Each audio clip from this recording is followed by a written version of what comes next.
42% ang itinaas ng viewership ng GMA sa noontime.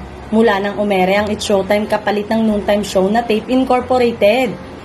Umere noong July 1, 2023 hanggang January 6, 2024 ang Itbulaga ng Tape Incorporated sa GMA at pinalitan ng tahanang pinakamasaya noong January 8, 2024 hanggang March 7, 2024. Sa mga period na nabanggit, nakakuha ng average 3.3% single channel rating ang mga noontime show ng Tape Incorporated. Sa pag-ere nito sa GMA na may malawak na reach na 108 TV stations. Nakamit nila ang 4.6 peak rating at ang lowest rating na 2.2 nang umere sa GMA ang It's Showtime noong April 6, 2024. Ay nakapagtala agad ng 6.8 single channel rating na never pa na-achieve ng Tape Incorporated. Sa mga panahon na sila pa ang nasa noontime slot ng GMA, ang Itbulaga o tahanang pinakamasaya.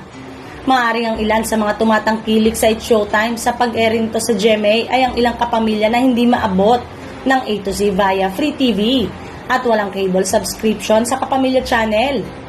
Posible silang dahilan kaya may average na 5.7 single channel rating ang kapamilya noontime show versus sa average ng Tape Incorporated na parehong umere sa GMA. Happy at thankful naman ang GMA maging ang It's Showtime sa GMA 7 dahil sa taas ng ratings magmula nang lumipat ang nasabing noontime show. Na-maintain ng rival noontime show na Itbulaga at It's Showtime ang kanilang manonood. Halos ganun pa rin ang ratings nila.